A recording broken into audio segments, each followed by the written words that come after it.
பரிசுத்த நாமத்திற்கு மகிமை உண்டாவதாக.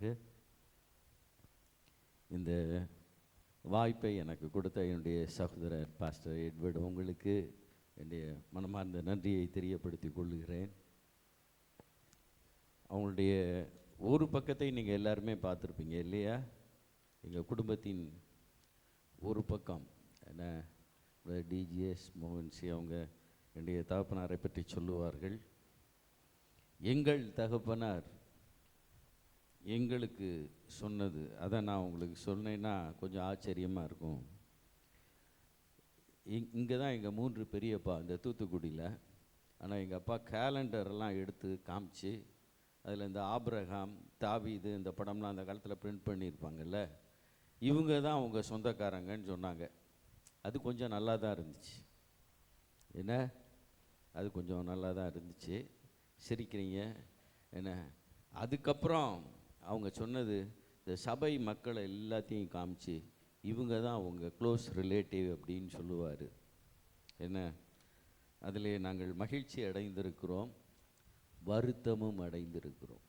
இந்த வார்த்தையை என்ன, நான் சொல்கிற சில வார்த்தைகள் என்ன, அதை நீங்கள் கவனித்து கொள்ளும்படி கேட்டுக்கொள்ளுகிறேன். என்ன, உங்கள் பாஸ்டருடைய ஒரு பக்கத்தை நீங்கள் பார்த்துருக்குறீங்க. நேற்று என்னுடைய வாகனத்தை ஓட்டிகிட்டு வந்தவர் அவர் இன்னொரு ஆலயத்தின் அங்கத்தினர். எங்கள் ஆலயத்தில் அங்கத்தினராக இருந்தார். அவருக்கு நான் பாஸ்டர் உங்களுடைய பாஸ்டரை பற்றி நான் உங்களுக்கு சொன்னேன். சகல சிருஷ்டிக்கும் சுவிசேஷம் அறிவிக்கப்படுகிறது அப்படின்னு பைபிளில் ஒரு வசனம் இருக்குது. ஒரு பூனை கிராஸ் பண்ணி போச்சு. எங்கள் வீட்லேயும் ஒரு அழகான பூனை வச்சுருக்குறோம். வெளியூருக்கு போனால் எங்களுக்கு அந்த பூனையை விட்டு போகிறது கொஞ்சம் கடினமாக தான் இருக்கும். என்ன, அது இன்னும் ஜெபம் பண்ண மாட்டேன்னுது. என்ன, அதுக்காக ஜெபம் பண்ணிக்கோங்க.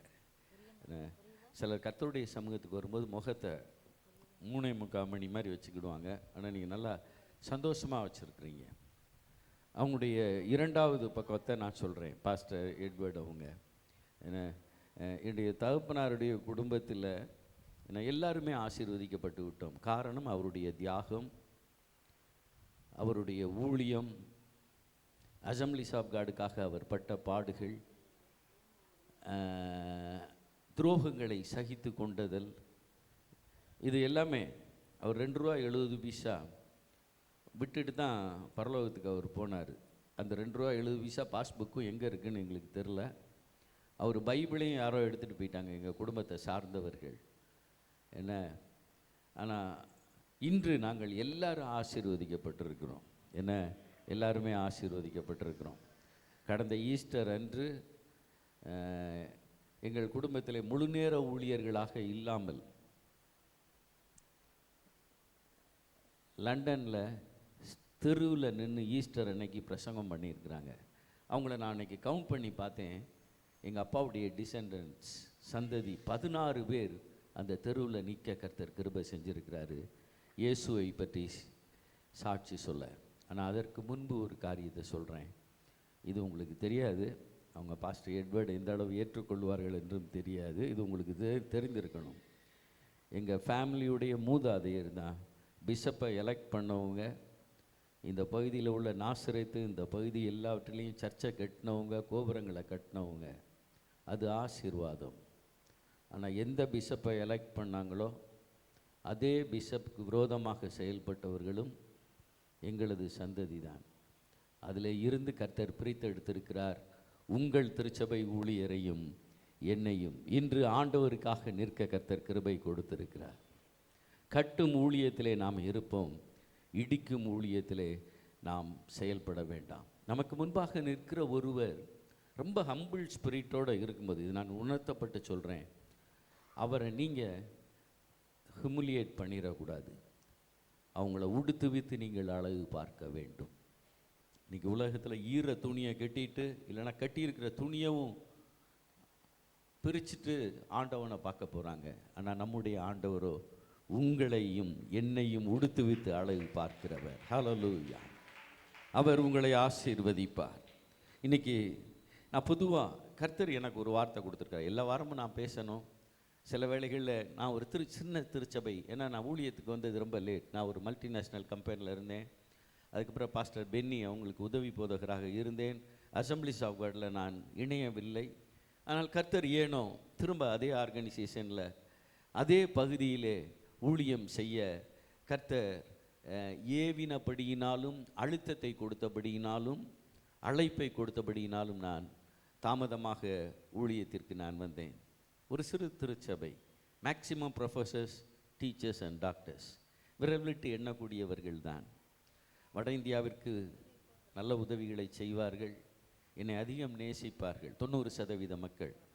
ஆனால் ஒரு மேனுவல் ஹெல்ப் அப்படின்னா தேடி தான் பார்க்கணும்.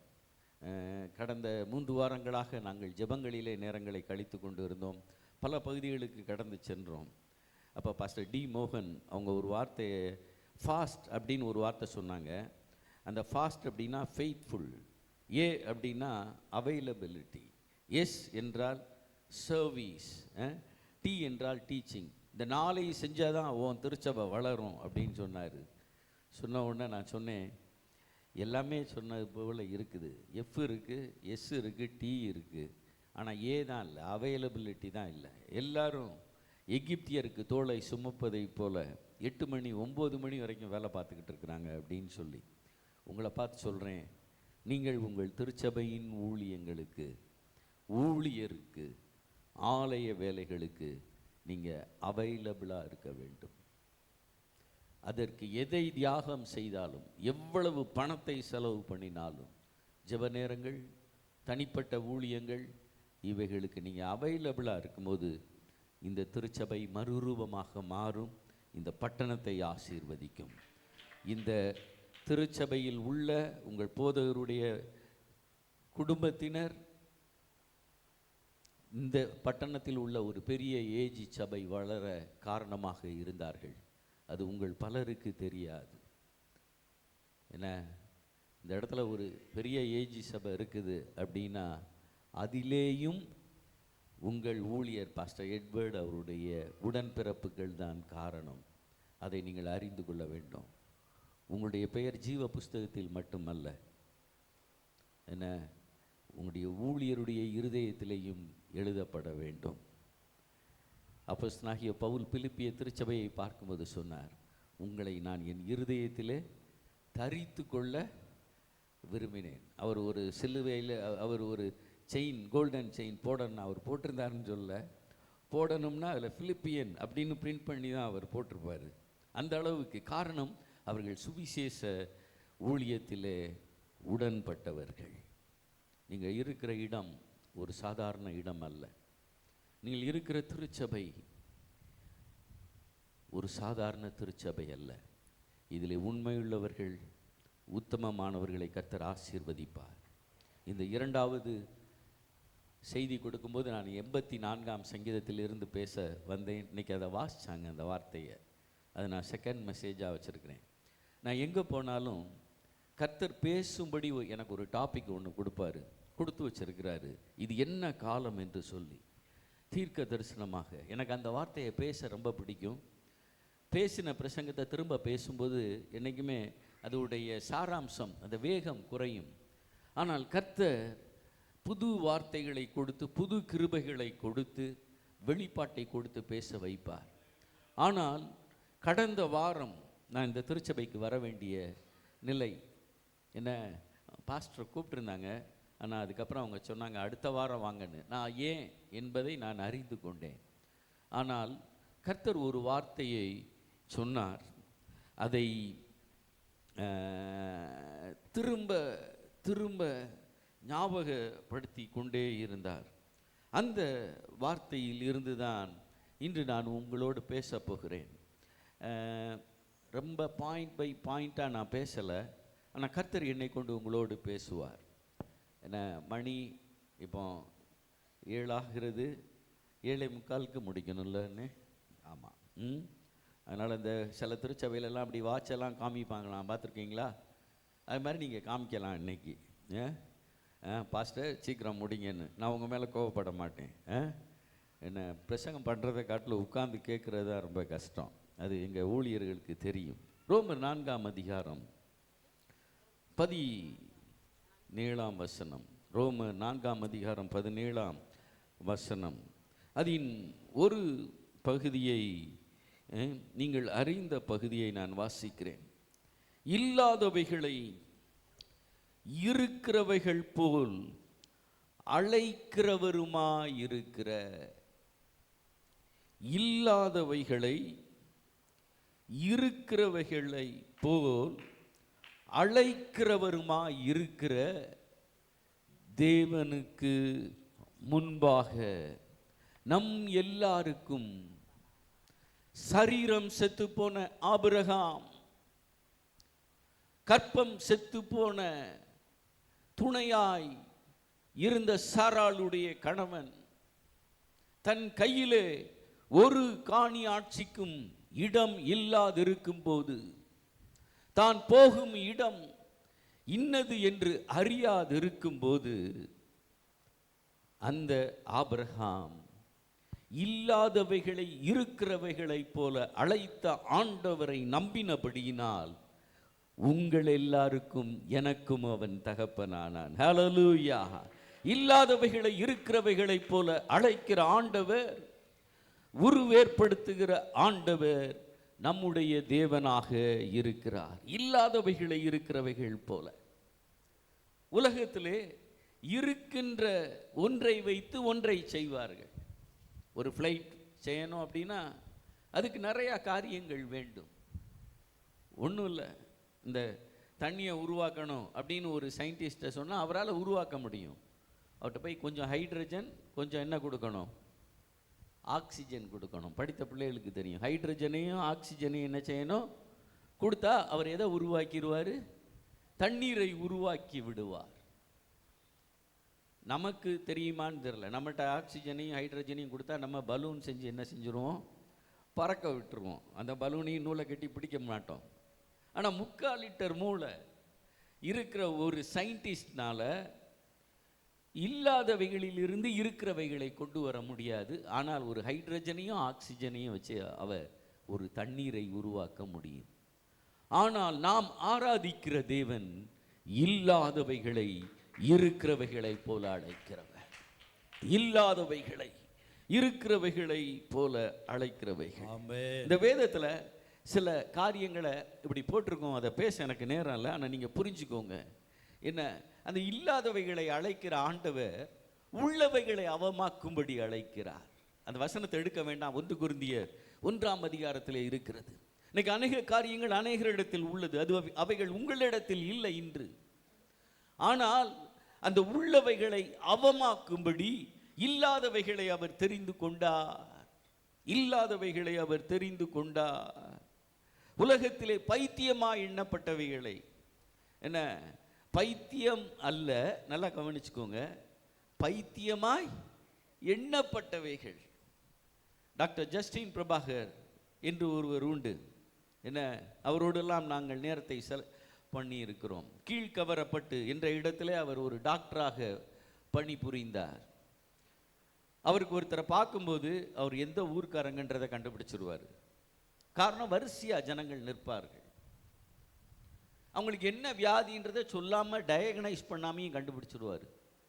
நீங்கள் இந்த பிரச்சனையோடு வந்திருக்கிறீங்க அப்படின்னு. 3வது அவர் ஒரு காரியத்தை சொல்லுவார், நான் மருந்து கொடுப்பேன், எனக்கு நீங்கள் டாக்டர் ஃபீஸ் கொடுக்கணும், ரொம்ப மினிமம் ஃபீஸ். அப்படி இல்லைன்னா நான் ஜெபம் பண்ணுவேன், நீங்கள் ஃபீஸ் கொடுக்க வேண்டாம், உங்களுக்கு சுகமாயிரும். இந்த 2 ஆப்ஷனில் ஒன்றை தெரிந்து கொள்ளுங்கள் அப்படின்னு அவர் சொல்லுவார். பலர் ஃபீஸ் கட்டி அவர்கிட்ட மெடிக்கல் ட்ரீட்மெண்ட் பண்ணுவாங்க, அதுவும் அவங்களும் சுகமாயிடுச்சு. ஆனால் கொஞ்சம் பேர் என்னென்னா, எதுக்குடா நம்ம கையில் உள்ள 5 ரூபாவை கொடுக்கணும் அப்படின்னு சொல்லிட்டு நீங்கள் ஜெபம் பண்ணுங்க அப்படின்னு சொல்லுவாங்க. அவர் ஜெபம் பண்ணுவார், ஜெபத்தினாலே சுகமாவார்கள். வருகையை பற்றி, உலகத்தின் கடைசி காரியங்களை பற்றி தீர்க்கமாக பேசினவர். அவர் பாடின பாடல் ஒன்று, நீங்கள் அதை கேட்டிருக்கீங்களான்னு தெரியல. நான் கிறிஸ்துவுக்கு பைத்தியம், நீ யாருக்கு? நான் கிறிஸ்துவுக்கு பைத்தியம், நீ யாருக்கு? இன்று நடிகைகளுக்கு என்று பைத்தியங்கள் உண்டு. நடிகர்கள் பைத்தியம் அல்ல, அவங்க ஏதோ ஒரு விவரமாக தான் போகிறாங்க. நடிகர்கள், நடிகைகள், அரசியல் தலைவர்கள். ஆனால் நீங்கள் கிறிஸ்துவுக்கு நீங்கள் பைத்தியமாக முடியுமா? நான் கொஞ்சம் நேரத்துக்கு முன்னாடி சொன்னேன், அவைலபிலிட்டி. இந்த திருச்சபையிலே இன்னும் அநேகர் ஜெப நேரங்களுக்கு, ஊழிய நேரங்களுக்கு, உங்கள் சொந்த காரியங்களை வெறுத்து நீங்கள் வரும்போது இந்த பட்டணத்திலே நீங்கள் ஆசீர்வாதமாக மாறுவீர்கள். உங்கள் குடும்பங்கள் ஆசீர்வாதமாக மாறும். உங்களுடைய பிள்ளைகள், வாலிப பிள்ளைகள் கைவிடப்படுவது இல்லை. அவங்க எந்த அடிக்ஷனுக்குள்ளேயும் போக போவது இல்லை. ஆனால் நீங்கள் சுயத்தையே சார்ந்து வாழ்ந்தால் அவ்வளவு நல்லது அல்ல. நீதிமொழிகள் 26ஆம் அதிகாரத்திலே இதே போல ஒரு வார்த்தை சொல்லப்பட்டிருக்கும், சத்துவமற்றவை என்று சொல்லி. அந்த சத்துவமற்றவை எது தெரியுமா? முயலை பற்றி சொல்லப்பட்டிருக்கும். இந்த உலகத்தில் அஃபென்சிவாக நிறைய அனிமல்ஸ் இருக்கும், அஃபென்சிவாக. ஆனால் டிஃபென்சிவாக சில அனிமல்ஸ் இருக்கவே இருக்காது. இந்த பூனை ஒன்று கொஞ்ச நேரத்துக்கு முன்னாடி போச்சு பார்த்தீங்களா? அது ரொம்ப பாவமாக இருக்கும். அதை நீங்கள் அடித்து பாருங்கள், பதிலுக்கு வச்சிரும் நகத்தை அப்படி நீட்டி. தடவை கொடுத்தீங்கன்னா கழுத்தை கொடுக்கும். அப்போ அதுக்கு ஒரு அஃபென்சிவ் கேரக்டர் இருக்குது. ஆனால் இந்த முயல், ஆடு, இவைகள்லாம் அஃபென்சிவ் அனிமல்ஸே கிடையாது. ஆனால் அன்றைக்கி இந்த உலகத்தில் எண்ணிக்கையில் எந்த மிருகம் நிறையா இருக்குதுன்னு பார்த்தா ஆடுகள் தான் அதிகம் இருக்கிறது. உங்கள்கிட்ட யாராவது சொல்லியிருப்பாங்க, நம்ம கிறிஸ்தவங்களாம் மைனாரிட்டி சார், நம்மெல்லாம் கூனி குறுகி வாழணும்னு. அப்படி சொன்னால் எவனையும் விடாதீங்க, நம்ம தான் மெஜாரிட்டி. ஹல்லேலூயா, ஹல்லேலூயா. நம்முடைய ஜெபம் காரியங்களை மாற்றும். நம்முடைய ஜெபம் தேசங்களை மாற்றும். இன்று பதிலை காணவில்லை என்றாலும் பதிலை நாம் காண்போம். அது காண்கிற வரைக்கும் கர்த்தர் உங்களை தூக்கிட்டு போக மாட்டார். இந்த வார்த்தை வச்சுக்கோங்க. சிலருக்கு ஆசை இருக்கும். இன்னைக்கு ஒரு சகோதரன் பாடினாரு, பரலோகமே என் சொந்தமே என்று காண்பேன். அப்போஸ்தலன் ஐயா பவுலுக்கு ஆசை இருந்துச்சு. ஆசைப்படுவது நல்லது. இன்னைக்கு நம்மளை பார்த்து ஆசைப்படாதீங்கன்னு யாரோ சொல்லி கொடுத்துட்டாங்க. அப்படி யாராவது சொன்னால் முடியாது அப்படின்னு சொல்லுங்க. ஒரே ஒருத்தர் ஆசைப்படாதன்னு சொன்னார். அவர் பேர் சித்தார்த்தர். புத்த மதத்தை உருவாக்கினார். அவர் ஆசைப்படக்கூடாதுன்ற ஆசையோடையே செத்து போயிட்டார். நீங்கள் அப்படி செத்து போகணுமா? கர்த்தருக்காக ஏதாகிலும் செய்யும் வரைக்கும் கர்த்தர் உங்களை இந்த பூமியில இருந்து எடாதிருப்பாராக. அவருடைய நாமத்தின் நிமித்தம், அவர் நாமத்தை நீங்கள் அறிந்திருக்கிறபடியினால் நீடித்த நாட்களால் உன்னை அவர் திருப்தியாக்குவார். உன்னை அவர் திருப்தியாக்குவார். உன் இரத்தத்தால் அவருக்கு என்ன லாபம்? உன்னுடைய துதியால் அவர் நாம மகிமைப்படும். உன்னுடைய ஊழியத்தால் அநேகர் அவருடைய ஒளியின் அண்டைக்கு வருவார்கள். ஆகவே உங்களுக்கு யாருக்காச்சும் பரலோகத்தை பார்க்கணும்னு ஆசைன்னா நீங்கள் ஒரு 100 பேரை உயிரோடு எழுப்பிட்டு உங்கள் பாஸ்டர்கிட்ட வந்து பெர்மிஷன் கேளுங்க. பாஸ்டர், நான் நாளைக்கு டிக்கெட் எடுத்துகிட்டு போகலான்னு விரும்புகிறேன் அப்படின்னு. அது வரைக்கும் நீங்கள் பூமியிலேருந்து போகவே கூடாது. ஆமென். பூமியிலேருந்து போகக்கூடாது. என்ன நான் சொன்னேன் இல்லையா, இது என்ன காலம்னு நான் வந்து பிரசங்கம் பண்ணுற வரைக்கும் நீங்கள் இருக்கணுங்க.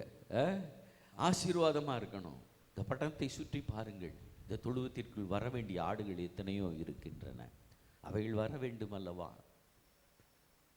பரலோகத்தில் ஆண்டவர் கண்ணீரை துடைப்பார் அப்படின்னா நம்ம இருக்கிறனால, அந்த மகிழ்ச்சினால நம்ம கண்ணீரை துடைக்கலாம்.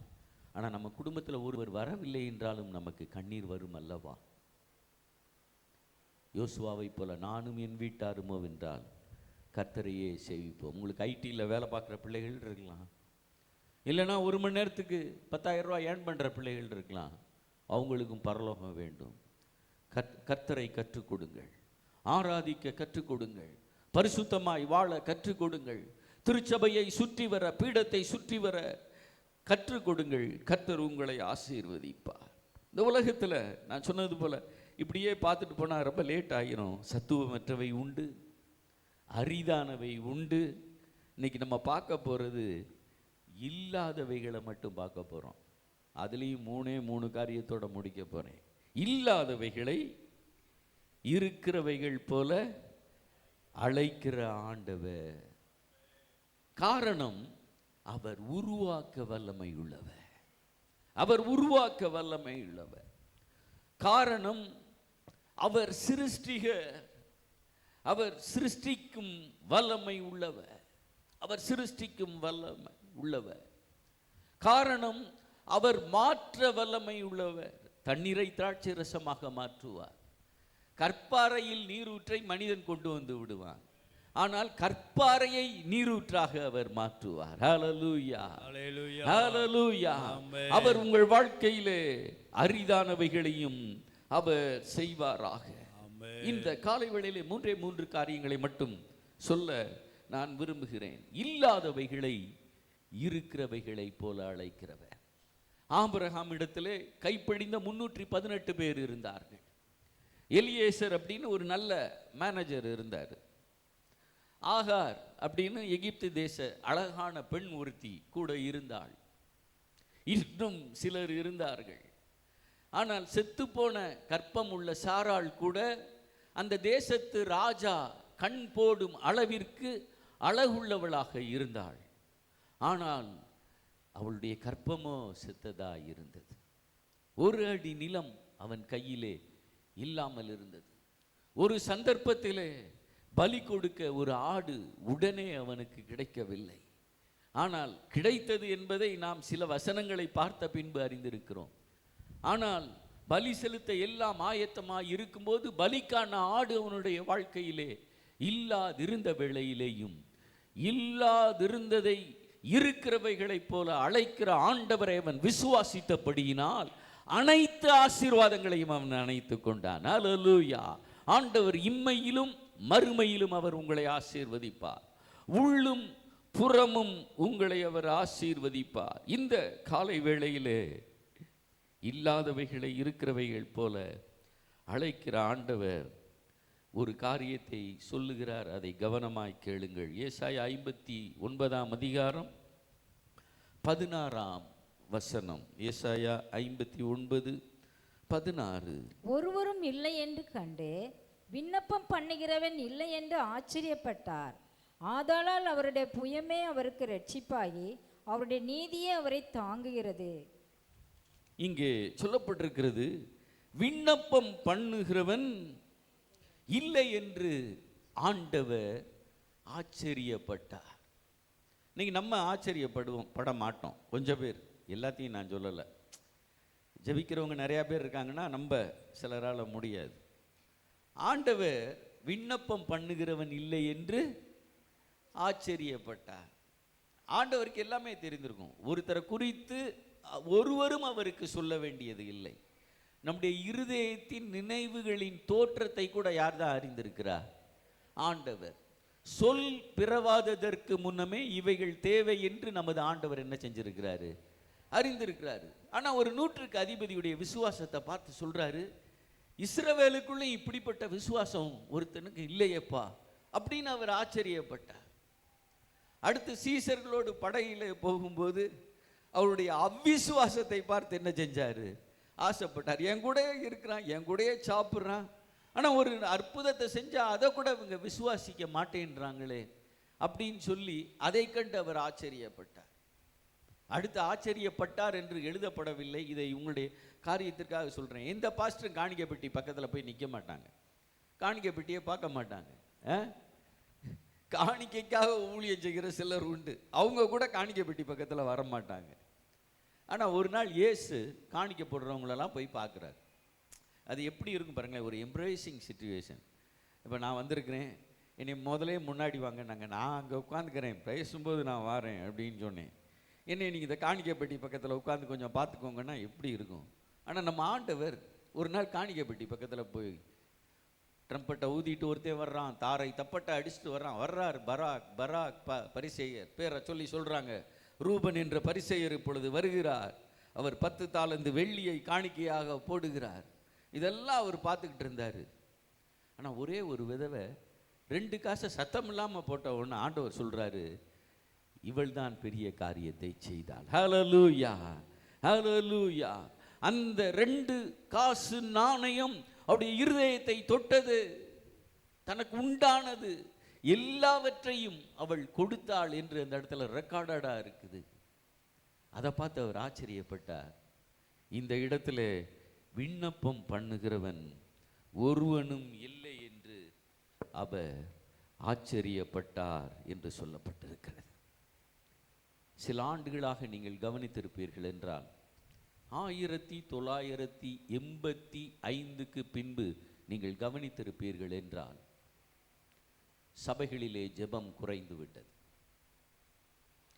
சபையை குறித்த பாரம் விசுவாசிகளுக்கு குறைந்து விட்டது. ஆத்தும பாரத்தினால் நிறைந்திருந்த ஊழியர்கள் கூட வாழ்க்கையிலே வந்த இக்கட்டுகளினாலே சொந்த வீட்டாரே சத்துருக்களாக மாறின வேளையிலே, சொந்த வீட்டாரே பலவீனமாக சுகவீனமாக மாறின வேளையிலே அவர்கள் தங்கள் ஆத்தும பாரத்தை இழந்து ஜெபத்தை குறைத்து கொண்டார்கள். விண்ணப்பம் பண்ணுகிறவன் இல்லை, ஜெபிக்கிறவன் இல்லை, கர்த்தரை நோக்கி அபயமிடுகிறவன் இல்லை, திறப்பிலே நிற்கிறவர்கள் இல்லாத ஒரு காலம் வந்தது. இந்த ஏசாயா 59:1 நீங்கள் எடுத்து பார்ப்பீர்கள் என்றால், ரட்சிக்க கூடாதபடி கர்த்தருடைய கரம் குறுகி போகவில்லை. ஆனால் அதுக்கு அடுத்த வரி என்ன தெரியுமா போட்டிருக்கு? கேட்கக்கூடாதபடி அவருடைய செவி மந்தமாகவில்லை. இந்த வசனம் அவர்கள் கரத்தில் இருந்தது, ஆனால் ஜெபிக்கவில்லை. ஆனால் 2022 வருடத்திற்கு பின்பு இன்று திருச்சபைகளிலே கர்த்தர் ஜெபிக்கிறவர்களை எழுப்பி வருகிறார். ஹல்லேலூயா, ஹல்லேலூயா. இல்லாதவைகளை இருக்கிறவைகளை போல அழைக்கிற ஆண்டவர் ஜெபம் பண்ணாத திருச்சபைகளையும் ஜெபிக்கிற திருச்சபையாக மாற்றி வருகிறார். ஜெபத்திற்கு முக்கியத்துவம் கொடுக்காத ஊழியர்களையும் ஜெபிக்கும்படி அவர் செய்து வருகிறார். உங்களையும் அவர் ஜெபிக்கிறவர்களாக மாற்றும்படிதான் கர்த்தர் என்னை இங்கே அனுப்பி இருக்கிறார். சுவர் புறமாய் நீங்கள் திரும்பி கண்ணீர் விடுவீர்கள், வெளியரங்கமாக நீங்கள் பதில் காணுவீர்கள். ஹல்லேலூயா, ஹல்லேலூயா. அந்தரங்கத்திலே ஜெபிப்பீர்கள், வெளியரங்கமாக பதில் காணப்படும்.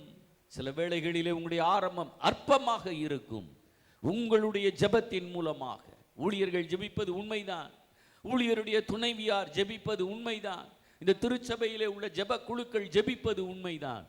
ஆனால் நீங்கள் தனிப்பட்ட நிலைமையிலே ஜெபிக்கும் போது கர்த்தர் அபரிதமாக ஆசீர்வதிப்பார். நினைப்பதற்கும் வேண்டுவதற்கும் அதிகமாக கிரியை செய்கிற காலம் எப்பொழுது வரும் என்றால், வேண்டுதல் துவங்கும் போதும், கர்த்தருக்காக சில காரியங்களை நினைக்க துவங்கும் போதும். இன்னைக்கு எவ்வளவோ காரியங்களை நினைக்கிறோம், எவ்வளவோ காரியங்களை திட்டமிடுகிறோம். உங்களுடைய ஜெபங்களை திட்டமிடுங்கள், உங்களுடைய ஜெபங்களை திட்டமிடுங்கள். உங்களுடைய குடும்பத்தின் பிள்ளைகளுக்காக ஜெபிக்கும் நேரத்தை திட்டமிடுங்கள். இன்னைக்கு நல்லா டயர்டானதுக்கப்புறம் ஜெபிக்க போறீங்க. அப்படி யாராச்சும் இருந்தால் நீங்கள் மாற்றிக்கொள்ளுங்கள். ரொம்ப டயர்டாக இருந்தால் நியூஸ் கூட பாருங்கள். ஆனால் நல்லா பிரிஸ்காக இருக்கிற டைம் இருக்குது பார்த்தீங்களா, அந்த டைமில் நீங்கள் ஜெபிங்க, அந்த டைமில் நீங்கள் ஆண்டவர் ஆராதிங்க, அந்த டைமை நீங்கள் கர்த்தருக்கு கொடுத்து பாருங்க. அதற்கேற்ற ஆசீர்வாதம் உண்டு. தமிழ்நாட்டில் ஒரு பிரபல்யமான போதகருடைய பையன், என்னுடைய நண்பர், அவர் ஒரு நாள் சொன்னார், உங்கள் இமேஜை கெடுக்கிறதே நீங்கள் கிட்டார் வாசிக்கிறனால தான் அப்படின்னு சொன்னார். உங்கள் இமேஜை கெடுக்கிறதே நீங்கள் கிட்டார் வாசிக்கிறனால தான், எங்கே போனாலும் கிட்டாரை தூக்கிட்டு போகிறீங்களே அப்படின்னு சொல்லி. அவர் நினச்சார் ரொம்ப நல்லது எனக்கு சொல்கிறாருன்னு. நான் சொன்னேன், சாகுற வரைக்கும் நான் கிட்டார் வாசிப்பேன், கிட்டார் வாசிச்சுக்கிட்டே சாகணும்னு நான் சொல்லலை. ஒரு பிச்சைக்காரன்ட்ட கேட்டாங்களா உனக்கு என்ன ஆசைன்னு, நான் பிச்சை எடுத்துக்கிட்டு இருக்கும்போதே சாகணும்னு சொன்னானா? நான் அப்படி சொல்லலை, சாகுற வரைக்கும் நான் கிட்டார் வாசிப்பேன். கர்த்தர் அதற்கேற்ற பலனை எனக்கு கொடுப்பார். கர்த்தரை துதிப்பது எவ்வளவு ஆசீர்வாதம் தெரியுமா? ஜெபிக்கிறவன் பதிலை கொண்டு வருவான், துதிக்கிறவன் கர்த்தரையே கொண்டு வருவான், கர்த்தருடைய பிரசன்னத்தையே கொண்டு வருவான். ஹல்லேலூயா. கர்த்தருடைய பிரசன்னம் வரும்போது பர்வதங்கள் கரையும், இருதயத்தின் அடைப்புகள் கரையும், தேவையில்லாத சரீரத்திலே காணப்படுகிற செல்ஸ் இயேசுவின் நாமத்தினாலே மாறும், மாற்றப்படுவதாக, மாற்றப்படுவதாக. என் மனைவியுடைய சகோதரி சிண்டிகேட் பேங்க் அப்படின்ற ஒரு பேங்க், இப்போ அது கனரா பேங்க் ஆயிடுச்சு, அதில் ஒர்க் பண்ணிக்கிட்டு இருந்தாங்க. அங்கே ஒர்க் பண்ணிக்கிட்டு இருக்கும்போது மணிமேகலை என்று ஒருவரை ஒரு நாள் என்கிட்ட கொண்டு வந்தாங்க. அவங்க கல்யாணம் ஆகி பல ஆண்டாயிருச்சு, பையன்லாம் பெரிய பையன் ஆகிட்டான். அவங்க வயிறு கிட்டத்தட்ட ஒரு 9 month ப்ரெக்னென்ட் அளவுக்கு வயிறு பெருசாக இருந்துச்சு. அவங்க வெள்ளூர் ஹாஸ்பிட்டலுக்கு போனாங்க. அங்கே அவங்களுக்கு அனலைஸ் பண்ண டாக்டர் ஒரு குறிப்பிட்ட காரியத்தை சொன்னார். நீங்கள் இந்த குறிப்பிட்ட வியாதியினால் பாதிக்கப்பட்டிருக்கிறீர்கள் அப்படின்னு சொல்லி. அவங்க என்னுடைய சபையுடைய மெம்பர் அல்ல, அவங்கள கூப்பிட்டு வந்தாங்க. ஒரு சிறு ஜெபம், எல்லாத்துக்கும் ஜெபிப்பதை போல் அவங்களுக்கு ஒரு சின்ன ஜெபம் பண்ணேன். அந்த வயிறு அப்படியே சீக்கிரம் உள்ளே போயிடுச்சு. உள்ளே போனோன்னு ஒருத்தங்க சொல்லியிருக்கிறாங்க, உனக்கு கேன்சர்னு தானே சொன்னாங்க. ஆமாம், இப்போ செக் பண்ணால் கேன்சர் இல்லைன்னு சொல்கிறாங்கல்ல, அதனால் அந்த ஹாஸ்பிட்டல் மேலே கேஸை போடுங்க அப்படின்னு சொன்னாங்க. நான் சொன்னேன், நீங்கள் செய்வது தவறு. வந்தது கேன்சர் தான், அதை சுகப்படுத்தினது ஆண்டவர் இயேசு. ஹல்லேலூயா, ஹல்லேலூயா. கற்பாறையை நீரூற்றாக மாற்றுகிறவர். அவருடைய பிரசன்னம் பெரிய காரியங்களை செய்யும். என்ன, அவங்க எனக்கு காணிக்கை கொடுத்தாங்க. எவ்வளவுன்னு கேட்குறீங்களா? அது ஏன்னா எங்கள் விசுவாசி ஒருத்தர் அதை பார்த்து என்கிட்ட சொன்னனால, அவங்க பேங்க்கில் ஒர்க் பண்ணனால இந்த 10 ரூபா கட்டு இருக்குது பார்த்தீங்களா, அதில் பேங்க்கில் வேலை பார்க்குறவங்க ஆளுக்கு 1 2 அப்படி எடுப்பாங்க போல். அந்த 10 ரூபா கட்டை சர்ச்சில் ஹோல் சர்ச்சு தர்ற மாதிரி ஒரு நாள் வந்து அந்த 10 ரூபா கட்டு, புது கட்டு, அதை அவங்க அப்படியே என்கிட்ட கொடுத்தாங்க. என்கிட்ட ஒரு சகோதரி கேட்டாங்க, உங்களுக்கு 1000 ரூபா அவங்க காணிக்கை கொடுத்துருக்குறாங்க, ஆனால் சபை முன்னாடி இப்படி வச்சு உங்களை கொடுத்துருக்குறாங்களே அப்படின்னு அவங்க கேட்டாங்க. நான் சொன்னேன், அந்த 1000 ரூபா இன்னும் பத்திரமா வச்சுருக்கேன். ஏன்னா 100 ரூபா ஃபுல்லாக 10 அந்த ஆதிகால தாள். 100 ரூபாவா 10 ரூபாவா என்ன, அது அப்படி புது தாளாக இருந்துச்சு இந்த கட்டு. அதை போய் ஒரு 1000 ரூபா தாளுக்கு எதுக்கு மாற்றணும் அப்படின்னு. ரெண்டாவது, அது ஒரு சாட்சி. ஒரு ஜெபிக்கும்போது என்ன, கேன்சரும் சுகமாகும் அப்படின்றதுக்கு ஒரு சாட்சி. ஜெபித்து பாருங்கள், ஆண்டவர் உன்னை ஒரு ஜெபிக்கிற மகனாய் மகளாய் பார்த்து கொண்டு இருக்கிறார். நான் ஜெபிப்பேனா அப்படின்னு நீங்கள் கேட்கலாம். நீங்கள் தான் ஜெபிக்க போகிறீங்க. அதுக்காக தான் நான் மதுரையிலேருந்து இன்றைக்கி வந்திருக்கிறேன். ஏன்னா நேற்று காலையில் அவங்க பாஸ்டர்கிட்ட பேசினேன். இன்றைக்கி ஒரு நாள் எக்ஸ்கியூஸ் பண்ணிவிட்டு நான் இன்னொரு நாள் வரவா அப்படின்னு கேட்டேன். காரணம் என்னென்னா, பயங்கர அலைச்சல். என்ன, அந்த ஏஜி தலைவர்களோடு ஜெபித்தேன். பாஸ்டர் டி மோகன் அவங்க ஒரு 25,000 பேர் ஆராதிக்கிற ஒரு திருச்சபையை கட்டுறாங்க. அதை காண்பித்தார் எங்களுக்கு, இப்படிலாம் கட்டுறோம் அப்படின்னு. பிரம்மாண்டமாக இருந்துச்சு. ஏற்கனவே 2500 பேர், 5000 பேர், 1000 பேர் ஆராதிக்கிற திருச்சபை. ஒரு ப்ரேயர் டவர் கட்டியிருக்கிறாரு. என்ன, உங்கள் ஊருக்காரரு, நீங்கள் சந்தோஷப்படணும், உங்கள் ஊருக்கு பக்கத்தில் உள்ளவர் இப்போ ஒரு பெரிய திருச்சபையை கட்டுறாரு. எங்களோடு சேர்ந்து ஜெபித்தார். எங்களோடு அவர் அளவில் என்னென்னா அவங்க ஊழியம் எப்படி இருக்குது என்ன, அவர் தான் சொன்னார் ஃபாஸ்ட் அப்படின்னு சொல்லி. என்ன, அவர் எங்களை ஃபாஸ்டன் பண்ண பார்த்தாரு, ஃபாஸ்ட் ஆக்கவும் பார்த்தாரு. என்னடா அப்படின்னு. இன்றைக்கி நான் வந்து உங்களை சொல்கிறேன், நீங்கள் இந்த ஊழியத்துக்கு ஜெப நேரங்களிலே நீங்கள் அவைலபிளாக இருந்தால் கர்த்தர் உங்களுக்கு அவைலபிளாக இருப்பார். கர்த்தர் சமீபமாக இருக்கிற நேரம் எது தெரியுமா? உங்கள் ஜெப நேரம். அவர் சமீபமாக இருக்கும்போதே அவர் என்ன செஞ்சிடணும்? தொட்டுறணும். கர்த்தரை நீங்கள் தொட்டாலும் அற்புதம், கர்த்தர் உங்களை தொட்டாலும் அற்புதம். ஒரு கம்யூனியன் சர்வீசஸில் ரொம்ப அள்ள தட்டுவாங்க. கேட்டால் ரொம்ப பெருசாக பரிசுத்தமாக சொல்லுவாங்க, நான் ரொம்ப நீதிமான் இல்லை, நான் பரிசுத்தவான் இல்லை, அதனால் பங்கு பெறலைன்னு. அப்படி யாராச்சும் இருந்தீங்கன்னா உங்களை பரிசுத்தப்படுத்தி இயேசுவின் இரத்தத்தினாலே கழுவி ஞானஸ்நானம் எடுத்து இந்த திருச்சபையில் அங்கத்தினர் ஆகி நீங்கள் இந்த திருச்சபையிலே தூணாக மாறும்படி கர்த்தர் என்னை கொண்டு உங்களோடு பேசுகிறார். ஹல்லேலூயா. நீங்கள் சத்தியத்திற்கு தூணும் ஆதாரமாக மாற வேண்டும். ஊரு மாரோனை போல ஊழியரை தாங்குகிறவர்களாய் நீங்கள் மாற வேண்டும். ஆண்டவர் சத்தியம் தள்ளுபடியாகி போய்விட்டது. உண்மையுள்ள மனிதர்கள் குறைந்திருக்கிறார்கள். இதெல்லாம் கண்ட ஆண்டவர் இந்த ஏசாயால சொல்லப்பட்டிருக்கிறது, ஜெபிக்கிறவன் விண்ணப்பம் பண்ணுகிறவன் இல்லை என்று ஆச்சரியப்பட்டார். அந்த வார்த்தை இந்த ஆண்டு முடிவடைய போகிறது. ஹல்லேலூயா. அந்த ஏக்கம் தேவனுடைய ஏக்கம் உங்களுடைய ஜெபங்களினால், ஜெபிக்கிற உன் மூலமாக ஆண்டவர் சொல்லுகிறார், நீ ஜெபிப்பாய், நீ அலங்கத்தை கட்டுவாய், நீ திறப்பை அடைப்பாய். காரணம், கேட்கக்கூடாதபடி என் செவி மந்தமாகவில்லை. சில வேளையிலே நாம் கேட்பது இல்லை. என்னுடைய ஆலயத்துக்கு பக்கத்தில் ஒரு சின்ன பிரச்சனை நடந்துக்கிட்டே இருந்துச்சு. ஒரு நாள் நான் காலையில் எங்களுக்கு 6 to 6 ஜெபம் உண்டு. ஒரு 30 குடும்பம் தான் வருவாங்க. அந்த ஜெபம் முடிஞ்ச உடனே நான் டீ குடிப்பேன். என்ன, டீ குடித்தேன். டீ குடிச்சிட்டு அந்த இடத்துலேருந்து எந்திரிக்கவே இல்லை. என் ஒய்ஃப் என்ன செய்கிறீங்க அப்படின்னாங்க. உங்களை மாதிரி என்ன செஞ்சுக்கிட்டு இருக்கீங்க அப்படின்னாங்க. இரு அப்படின்னு. நான் வந்து ஒரு குறிப்பிட்ட நபர் இன்றைக்கி எங்கள் ஆலயத்து பக்கத்தில் வரக்கூடாதுன்னு ஜெபித்தேன். இந்த ஒரு நாள் மட்டும் வரக்கூடாது ஆண்டவரே, நான் சில வேலைகளை பார்த்துக்கிட்டு இருக்கேன். இன்றைக்கி ஒரு குறிப்பிட்ட வேலையை பார்க்க போகிறேன். அவர் வரக்கூடாதுன்னு அவருக்கு பேர் சூப்பர்வைசர்னு வச்சுருக்கேன்.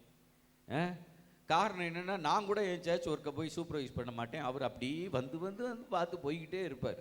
பாவம் வாழ தெரியாதவர், பாவம் சிரிக்க தெரியாதவர், டாக்டரேட் முடிச்சிருக்கிறாரு. ஏதோ ஒரு பிஸ்னஸ் பண்ணணும்னு ஆசை. இந்த சர்ச்சு மட்டும் இல்லாமல் போயிட்டா அவருக்கு இன்னும் கொஞ்சம் என்லார்ஜ் பண்ணிடலாம். அதுக்காக என்ன இடைஞ்சல் பண்ணணுமோ அது பண்ணணும்னு நினச்சிக்கிட்டு இருந்தார். நான் இன்னைக்கு அவர் வரக்கூடாது அப்படின்னு சொல்லி ஜெபம் பண்ணேன். நடந்த சம்பவம் என்ன தெரியுமா? டெய்லி காலையில் அட்டெண்டன்ஸ் கொடுக்குறவர் வரவே இல்லை. அப்போ தான் எனக்கு தெரிஞ்சிச்சு, ஒரு சின்ன காரியம்னாலும் ஆண்டவர்கிட்ட உடனே சொல்லிடணும். நீங்கள் நம்ம அப்படி சொல்கிறது இல்லை. ஒரு பாஸ்டர் மகன் என்கிட்ட வந்து ஒரு நாள் சொன்னான், கொஞ்சம் ஜெபம் பண்ணாலே இவ்வளவு அற்புதம், அப்போ நிறையா ஜெபம் பண்ணியிருந்தா எவ்வளவு நம்ம பெற்றிருப்போம்னு. ஒழுங்காக ஜெபம் பண்ணு அப்படின்னு சொன்னேன். என்ன செய்ய? ஒழுங்காக ஜெபம் பண்ணு அப்படின்னு சொல்லி. இந்த வேளையில் இல்லாதவைகளை இருக்கிறவைகள் போல அழைக்கிற ஆண்டவர் ஜெபம் இல்லாத திருச்சபைகளிலே ஜெப ஆவியை அவர் ஊற்றப் போகிறார். ஹல்லேலூயா! உங்களை கொண்டு அவர் ஜெபிப்பார். இந்த அதிகாரத்தின் 18வது வசனத்திலே சொல்லப்பட்டிருக்கிறது, கிரியைகளுக்கு தக்க பலனை அவர் கட்டளையிடுவார், உன் கிரியைகளுக்கு தக்க பலனை அளிப்பார். தம்முடைய சத்துருக்களிடத்தில் உக்கிரத்தை அவர் சரி கட்டுவார். இன்னைக்கு சத்துருக்களை பற்றி பேசுகிறோம். ஜெபித்தால் அந்த சத்துருக்களுக்கு முன்பாக அவருடைய உக்கிரம் கடந்து செல்லும். ஒரு வழியாக இந்தியாவை ஆக்கிரமிக்க விரும்புகிற வல்லமைகள் 7 வழியாக அவைகள் சிதறடிக்கப்படும். உன்னுடைய ஜெபத்தினால் மணிப்பூரில் நடக்கும், மத்திய பிரதேசத்திலே நடக்கும், உத்தரப்பிரதேசத்திலே நடக்கும், தமிழ்நாட்டிலேயும் நடக்கும். தமிழ்நாட்டிற்காக ஜெபித்தோம், சில பதிலை பெற்றோம். இன்னும் டாஸ்மாக் மூடப்படவில்லை, இன்னும் சில காரியங்கள் திருந்தவில்லை. இனி நாம் செய்ய வேண்டிய காரியம், எங்கேயும் போய் பெட்டிஷன் கொடுக்க வேண்டாம். உங்கள் வீட்டில் வந்து பெட்டிஷன் கொடுங்கன்னு சொல்லி பேப்பர்லாம் கொடுத்துருக்கலாம், அதெல்லாம் ஒன்றும் கொடுக்காதீங்க. கர்த்தரிடத்தில் சாட்டி விடுங்கள். கர்த்தர் உங்கள் காரியத்தை மேற்பட்டு கொள்ளுவார். உங்கள் கிரியைக்கு பலன் உண்டு, உங்களுடைய கண்ணீருக்கு பலன் உண்டு, உங்களுடைய அலைச்சலுக்கு பலன் உண்டு. எங்கள் சண்டே கிளாஸ் டீச்சர்ஸ், அவங்களெல்லாம் நான் நேசிக்கிறேன்.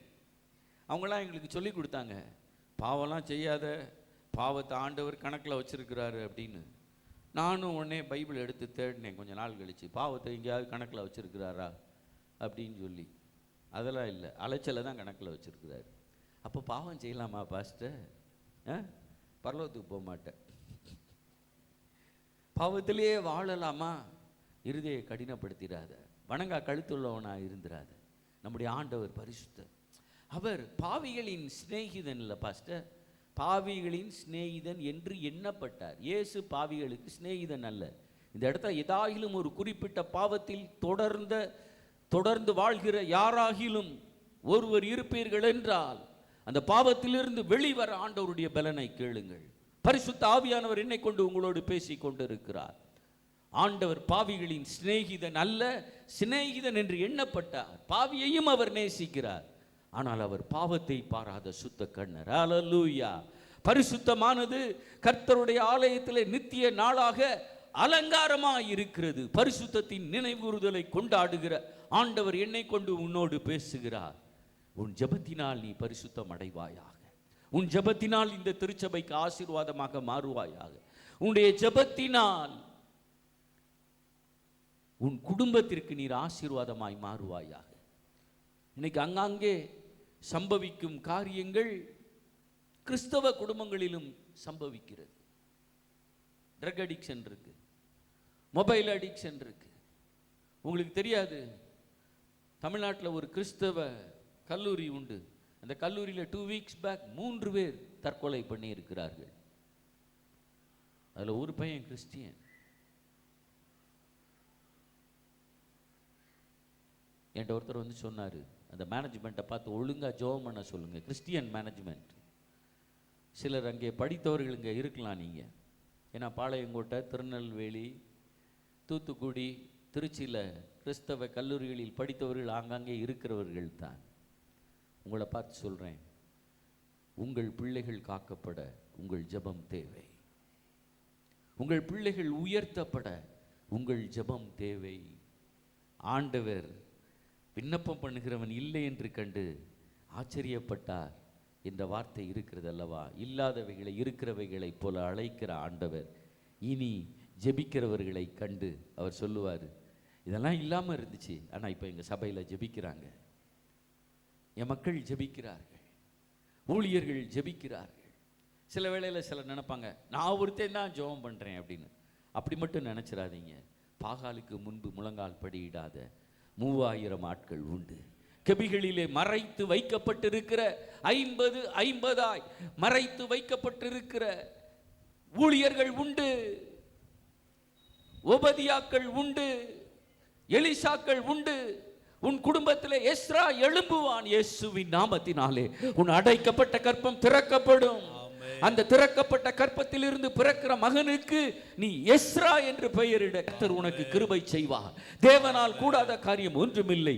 இல்லாதவைகளை இருக்கிறவைகளை போல அழைக்கிற ஆண்டவர் மலடியை பிள்ளை தாழ்ச்சியாக்கி உன் மனமடிவை அவர் மாற்றுவார்.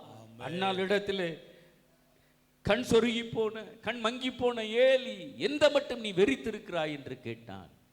ஆனால் அவளோ ஒரு சாமுவேலுக்காகத்தான் வந்தாள். சாமுவேல்னா என்ன தெரியுமா அர்த்தம்? He asked the Lord for him. அவன் அவளுக்காக கூட கேட்கல, அவன் இருந்துச்சு. இன்னொருத்தி அவளை ரொம்ப வேதனைப்படுத்தினா. ஆனால் அவ கேட்டது என்ன அப்படின்னா, ஆண்டவருக்குன்னு இந்த ஆலயத்தில் இருக்கணும்னு சொல்லி ஒரு சாமுவேலை கேட்டான். இன்னைக்கு நம்ம பல ஆசீர்வாதங்களை கேட்குறோம், அது எல்லாமே ஆண்டவரை விட்டு ரொம்ப தூரம் கொண்டு போயிருது. நான் தூத்துக்குடிக்கு ஒரு கல்யாணத்துக்கு வந்தேன், ஸ்பிக் நகர் அப்படின்னு நினைக்கிறேன். அந்த கல்யாணத்தில் அந்த போதவர் சொன்னார், என் திருச்சபை மக்களுக்கு ஆசீர்வாதத்துக்காக ஜெபம் பண்ணேன். ஓகே, இப்போ என்ன அப்படி பாஸ்டர்? அவர் சொன்னார், ஃபர்ஸ்ட் வீக் சர்ச்சுக்கு வந்துட்டாங்க, ஓகே, டைத்தை கொடுத்துட்டாங்க, ஓகே. 2வது வாரம் ஏதோ ஒரு ஃபால்ஸ், அகஸ்தியர் ஃபால்ஸா அவங்க ஊர் பக்கத்தில், அதுக்கு போயிட்டாங்களாம் அந்த காரை எடுத்துட்டு. 3வது வாரம் எங்கே அப்படின்னா குற்றாலத்துக்கு போயிட்டாங்களாம், பக்கத்தில் இருக்கான் அவங்களுக்கு. 4வது வாரம் ஏவிஎம்னு ஒரு இடத்துல இருந்து ஃபோன் பண்ணுறாங்க, பாஸ்டர். ஏவிஎம்னா என்னன்னு உங்களுக்கு தெரியும்னு நினைக்கிறேன், உங்கள் ஊரில் அது ஒரு ஹாஸ்பிட்டல் நினைக்கிறேன். ஏன்னா நான் ஏவிஎம் போனதில்லை. அந்த ஏவிஎம்ல இருக்கிறேன் பாஸ்டர், என்னை வந்து பாருங்க பாஸ்டர். டேய், போன வாரம் எங்கே? குற்றாலத்தில் இருந்தேன். அதுக்கு முந்தின வாரம் எங்கே இருந்தேன்? அகஸ்தியர் ஃபால்ஸில் இருந்தேன். அதுக்கு முந்தின வாரம் தான் உங்கள் முன்னாடியே உட்காந்து கம்யூனியன்லாம் நான் பங்கு பெற்றேனே. குறைஞ்சது நல்ல விசுவாசி, நல்ல லீடர்னா 3 முறை வாரத்துக்கு போதவரை சந்திக்கணும். ஓப்பனாக சொல்கிறேன், எதுவுமே இல்லை, வழியே இல்லைன்னா ஒவ்வொரு ஆராதனையிலையும் வர்றதுக்கு நீங்கள் உங்களை ஒப்பு கொடுங்க. எங்கள் மதுரையில் கொஞ்சம் சரியான நேரத்துக்கு வாங்கன்னு சொன்னால் கூட சிலர் வரமாட்டாங்க அடுத்த வாரம், ஏன்னா லேட் ஆகிடுச்சு, பாஸ்டர் கோவப்படுவார் அப்படின்ட்டு. எவனாவது ஃப்ளைட்டை மிஸ் பண்ணியிருக்கிறாங்களா கேட்குறேன். ட்ரெயினையே மிஸ் பண்ணுறது இல்லை. ஃப்ளைட்டுக்கு செக்இன், ஃபாரின் போனால் 3 மணி நேரம் 4 மணி நேரம் போய் காத்து கிடப்பாங்க. இந்தியாவுக்குள்ள ட்ராவல் பண்ணால் குறைஞ்சது 2 மணி நேரம்னு கேட்குறாங்க. ஆனால் 1 ஹவர்லேயே கேட்டு மூடுவாங்க.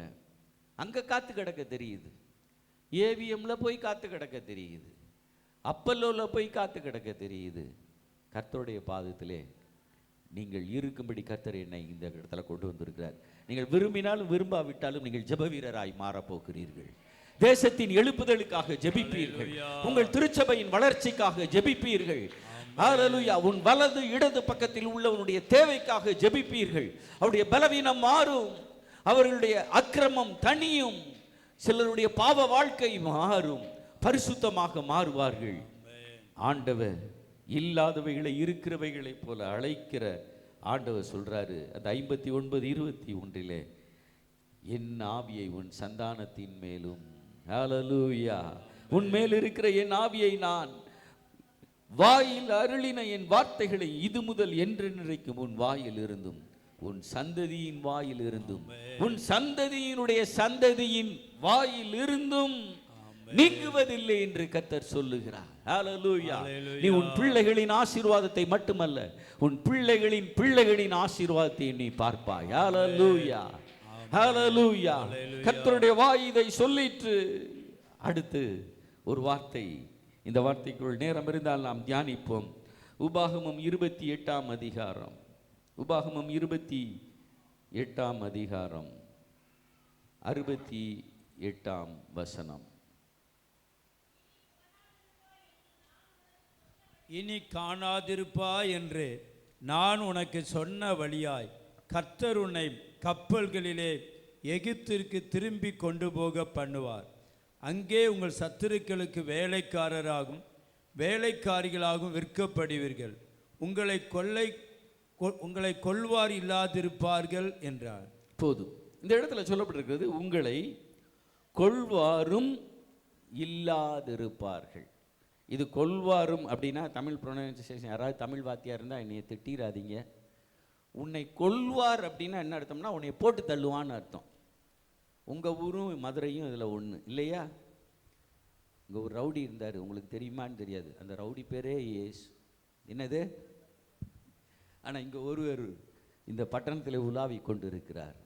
அவர் நம்முடைய கர்த்தராகிய இயேசு. ஹல்லேலூயா, ஹல்லேலூயா. ரத்தம் சிந்துதலை அவர் குறைப்பார், பகை உணர்ச்சிகளை அவர் மாற்றுவார். ஆனால் இந்த இடத்துல பாட், அதாவது உங்களை எனக்கு வேணும்னு சொல்லுவாரும் இல்லாது இருப்பார்கள். அப்போ என்ன அர்த்தம் அப்படின்னா, நீலாம் வேண்டாம்பா அப்படின்னு சொல்லப்பட்ட நிலைமையை ஆண்டவர் இந்த இடத்துல சொல்லி இருக்கிறார். என்ன சொல்றாருன்னா, உங்களை வேலைக்காரியா கூட கொல்ல மாட்டாங்கடா, உன்னைய வேலைக்காரனா கூட என்ன செய்ய மாட்டாங்க, கொல்ல மாட்டாங்க. அமெரிக்காவில் அடிமைகளை, ஸ்லேவ்ஸ், நாட் அ சர்வன்ட், அடிமைகளை ஏற்றி கொண்டு கப்பலில் போய் அதை விற்கிற வியாபாரம் நடந்து கொண்டிருந்த நாளிலே நடந்த ஒரு காரியம். ஆனால் நல்ல வாட்ட சாட்டமாக நல்ல ஹெல்த்தி பர்சன்ஸ் எல்லாம் கொண்டு போய் என்ன பிளாக்ஸ் அவங்கள பிடிச்சிட்டு போய் அங்கே விற்கிறாங்க. விற்கும்போது அவங்க வீட்டுக்கு வேலைக்கு ஆள் வேணும்ட்டு போட்டு வாங்குறாங்க. வேலைக்காரராக அல்ல, அடிமைகளாக வாங்குகிறார்கள். அமெரிக்காவுக்காக நீ ஜெபிக்கணும். என்ன அவங்க அடிமைகளாக வாங்குறாங்க. கர்த்தருடைய பார்வையில் அது ஒரு கொடிய காரியம். அங்கே அடிமைகள் எப்படி ட்ரீட் பண்ணப்படுவாங்க அப்படின்றது உங்களுக்கு தெரியும். ஒரு அத்லட்டிக், அவன் ஹை ஜம்ப் பண்ணுறவன் அமெரிக்கன், அவன் ஜம்ப் இத்தனை அடி, 8 அடி 9 அடி, அவன் அதில் சாம்பியன்ஷிப் வச்சுருந்தான். ஒரு நாள் அவன் பக்கத்தில் இருந்த அவன் அடிமை அந்த இதெல்லாம் அந்த போல்டு வால் மாதிரி இருக்குமே ஒரு அதெல்லாம் எடுத்துகிட்டு போய் அந்த கம்பெல்லாம் எடுத்துகிட்டு போய் கொடுக்குறவன் கேட்டானா, ஐயா நானும் ஒரே ஒரு தரம் அப்படி தவிக்கிடவா அப்படின்னு கேட்டிருக்கான். உடனே அந்த எஜமான் சொல்லியிருக்காரு, நீனும் தப்பி பாரு அப்படின்ட்டு. எஜமானே 8 அடி ரெக்கார்ட் பிரேக், 8 அடியோ 9 அடியோ. இவன் அதுக்கு மேலே ஒரு அடி தவிட்டான். விழும்போது பணமாக தான் விழுந்தான், சுட்டுட்டான் துப்பாக்கியை வச்சு அந்த அமெரிக்கன். காரணம் அவன் அடிமை. அதான் அடிமையுடைய விலை, அதுதான் அடிமையுடைய நிலைமை. இப்போ ஒரு கப்பலில் இருந்து கொண்டு போய் விற்கிற இடத்துல நான் சொன்னேன் அல்லவா, விற்றுக்கிட்டு இருந்திருக்கிறாங்க. விற்றுக்கிட்டு இருக்கும்போது அதில் ஒருத்தன் ரொம்ப ஒடுங்கி போய் அவன் ஹெல்த்தெல்லாம் ரொம்ப புவராக இருந்திருக்கு. எல்லாரும் நல்ல விலைக்கு போயிட்டாங்க. அப்போ ஒருத்தன் நம்மளெல்லாம் யார் வாங்குவா அப்படின்னு இருக்கும்போது ஒருத்தன் அவரை வாங்கியிருக்கிறான். வாங்கினவங்க நல்ல விலை கொடுத்து வாங்கினவங்களாம் செயின் போட்டு அவன் வீட்டுக்கு கூப்பிட்டு போகிறான் போலீஸ் எஸ்கார்ட்டோட. ஆனால் இவனை கூப்பிட்ட விலை கொடுத்து வாங்கினவன் என்ன செஞ்சிட்டான் அப்படின்னா, அந்த செயினை அன்செயின் பண்ணிட்டு அவன் சொல்லியிருக்கிறான், நீ எங்கேனாலும் போய் பொழைச்சிக்கோ அப்படின்னு. அப்போ எதுக்கியா என்னைய காசு கொடுத்து வாங்கினீங்க, ஏன் வாங்கினீங்கன்னு. உன் நிலைமையை நான் பார்த்தேன், உன்னை யாருமே வாங்க மாட்டாங்கன்றது எனக்கு தெரியும். உன் இருதய துடிப்பை நான் பார்த்தேன். நீ பிழைக்க வேண்டும் என்பதற்காக நான் உன்னை வாங்கினேன். நீ எங்கேனாலும் போய் இந்த ஸ்டேட்ஸில் பிழைச்சிக்க அப்படின்னு சொல்லியிருக்கிறாரு. ஆனால் நடந்த சம்பவம் என்ன தெரியுமா? அவன் சொல்லியிருக்கிறான், எனக்கு இந்த இடத்துல தெரு தெரியாது, ஊர் தெரியாது, பாஷை எனக்கு தெரியாது, அதனால் உங்கள் வீட்டிலேயே என்னைய வச்சுக்கோங்க, நீங்கள் என்ன சொன்னாலும் நான் செய்வேன்னு. உங்களுக்கு தெரியுமா, அந்த நிலைமையில தான் நாம் இருக்கிறோம். நம்மை காட்டிலும் பலவான்கள் உண்டு. கொரோனா பீரியடில் 47 வயதான அநேகர் மரித்திருக்கிறார்கள். நீங்கள் கவனிச்சிங்களா? அது ஏன் 47th இயர்னு எனக்கு தெரியல. 47 வயதான அநேகர் மரித்திருக்கிறார்கள். 37 வயதான அநேகர் மரித்திருக்கிறார்கள். மிஸ்டர் மதுரை எங்கே? அப்படி உடம்பு சிங்கம் போல இருக்கும் சார். நான் அவருக்கு பக்கத்தில் நின்று பார்த்துருக்கிறேன். கொரோனா அவரை வாரி கொண்டு போய்விட்டது. மிஸ்டர் சென்னை பேப்பரை பார்த்தீங்களா? நார்த் இந்தியாவில் நிறையா மிஸ்டர் பட்டங்களை வாங்கினவங்களை பார்த்தீங்களா? கொரோனாவில் போயிட்டாங்க. இந்த கொரோனாக்கு அப்புறம் நம்ம இருக்கிறதே போனஸ்ல இருக்கிறோம், அதை தெரிஞ்சுக்கோங்க. கர்த்தருக்காக எதையும் செய்ய நீங்கள் ஒப்பு கொடுக்க வேண்டும். எதையும் செய்ய ஒப்பு கொடுக்க வேண்டும். நீங்க பொறாம படமாட்டீங்கன்றனால சொல்றேன். மதுரையில் பல பாஸ்டர்ஸ்க்கு வீடு இல்லை, சிலருக்கு வீடு இருக்கு. ஆனா எங்க வீடு தான் ரொம்ப அழகா இருக்கும். அண்ணே பார்த்துருக்கீங்களா அப்படின்னு எனக்கு தெரில எங்க வீடை என்ன. ஆனா எங்க பிள்ளைகளை பார்த்து என்ன தெரியுமா நான் சொன்னேன், டேய் உனக்கு என்ன வேணாலும் என்கிட்ட கேளு, ஆனால் அந்த வீடை என்ன செய்ய போற, இங்கே உங்கள் ப்ராப்பர்ட்டியை என்ன செய்ய போகிறீங்க, நீ எந்த நேரமும் சர்ச்சு கட்டணும்னா நான் விற்றுருவேன். அப்போ உங்களுக்கு நல்ல அழகான ஃப்ளாட்டில் என்ன காரணம், என்னுடைய அப்பா சோகம் இல்லாமல் 25 வருஷம் பார்த்தேன், எங்கள் அம்மா சோகம் இல்லாமல் 15 வருஷம் பார்த்தேன், என்னுடைய மதரின்லா சோகம் இல்லாமல் 30 வருஷம் பார்த்தேன், என்னுடைய சிஸ்டரின்லாம் ரொம்ப உதவி செய்வாங்க, மதர் தெரசா போல் இருப்பாங்க. அவங்களுக்கு 35 வயசில் இறந்துருவாங்கன்னு டாக்டர் சொல்லி அவங்கள கல்யாணம் பண்ணக்கூடாதுன்னு சொல்லிட்டாங்க. அவங்கள நான் 35 ஆண்டுகள் வைத்து பராமரித்தேன். அதனால் எங்கள் வீட்டில் லாட்ஜ் மாதிரி இருக்கும் எங்கள் வீடு. அப்படியே ஒரு இடத்துல இருந்து பார்த்தா 5 பெட்ரூமையும் பார்க்க முடியும். எப்படியோ எனக்கு ஒரு சிவில் சைடு ஒரு இன்ட்ரெஸ்ட் இருந்தனால அதை அழகாக கட்டினேன். ஆனால் என் பிள்ளைகளை பார்த்து சொன்னேன், டே எனக்கு எங்கள் அப்பா 2 ரூபா 17 பைசாவையும், கல்யாணம் பண்ணாத 2 தங்கச்சையும், கல்யாணம் ஆகாத ஒரு தம்பியும் விட்டுட்டு பரலோகத்துக்கு போயிட்டாருடா. ஒன்றுமே எங்கள் அப்பா எனக்கு பணம்ன்ற விஷயத்தில் செய்யலை. நான் உங்களுக்கு படிப்பை கொடுத்துருக்குறேன். அந்த படிப்புக்கு அப்புறம் அதுக்கு பேக் பார்த்தீங்கன்னா ஜெபம். என் மூத்த பையன் மதுரையில் first mark, young scientist award வாங்கினான். அவன் சிங்கப்பூரில் தான் போய் படிப்பேன்னு சொன்னான். 1 கோடியே 10 லட்சம். என் தலையை அடகு வச்சா கூட எனக்கு 1 கோடி கிடைக்காது. ஆனால் கவர்மெண்ட் அவனுக்கு 90 லட்சம் சப்சிடி கொடுத்துச்சு. அதுக்கப்புறம் என்ன தெரியுமா, மீதி 25 லட்சம் என் மனசு என்னை அடிச்சிச்சு. 2வது பையனுக்கெலாம் ஃபீஸ் கட்டுறேடா, மூத்த பையனுக்கு ஒன்றுமே செய்யலை. நீ என் பையன்கிட்ட சொன்னேன், 6 லட்சம் ரூபா உனக்கு தர்றேன்டா, உன் கல்யாண நேரத்தில் தர்றேன் அப்படின்னு. கல்யாணம் உங்கள் ஊரில் உள்ள ஒரு பொண்ணு தான், முத்தம்மாள் காலனி, அதிலிருந்து எடுத்தேன். அந்த 6 லட்சத்தை வாங்கிக்கிறியா டேடி, எனக்கு சிங்கப்பூரில் ஒரு ரிசப்ஷனை மட்டும் நடத்தி கொடுத்துருங்க, அவன் படித்தது இருந்தது எல்லாமே அங்கே தான். ரிசப்ஷனை நடத்தும் போது 6 லட்சத்தை கொண்டு போடா அப்படின்னு. ரிசப்ஷன் நடத்தும் போது 11 லட்சத்தை எனக்கு கையில் கொடுத்து, நீங்கள் ஒரு சர்ச்சு கட்ட போகிறீங்களே டேடி, அதுக்கு 17 லட்சத்தை வச்சுக்கோங்க அப்படின்னு சொன்னான். கர்த்தர் ஆயத்தப்படுத்துறவில்லை. ஆனால் அவனை பார்த்து அவன் இவ்வளோ செஞ்சுருக்கான்ல, என் வீடு அவனுக்கு தருவேன்னு நான் சொன்னேன்னா இல்லை. ஏன்னா நானே போனஸ், நான் வாழ்கிறதே போனஸ். என்னுடைய இருதயத்துக்குள்ள திடீர்னு ஒரு நாள் ஒரு வார்த்தை வந்தது. மாரி செருலோ என்பவர், லார்ட் கிவ் அவர் இந்தியா அப்படின்னு கேட்டாரு. அவர் ஜெர்மனிலேயோ எங்கேயோ இருந்து வந்தவர். அவர் கேட்குறாரு, இந்த தேசத்தை எனக்கு தாரும் என்று. மாரி செருலோ, அந்த வார்த்தை என் இருதயத்திற்குள்ளே போன வேளையிலே அது ஒரு ஈட்டி பாய்ந்ததை போல இருந்தது. அதன் பின்பு என்னுடைய இருதயம் பாதிக்கப்பட்டது. மதுரையில் 3 டாக்டர்ஸ் என்னைய திருப்பி திருப்பி போட்டு செக் பண்ணாங்க. அந்த 3 வியூஸில் டிஃப்ரெண்ட்டாக இருக்கிறவங்க என்ன. ஆனால் 3 சொன்னாங்க, உங்கள் இருதயத்துக்கு ஆன்ஜியோ பிளாஸ்ட் பண்ணியே ஆகணும் அப்படின்னு சொல்லி மீனாட்சி மருத்துவமனையில் அடுத்த நாள் ஃபிக்ஸ் பண்ணாங்க.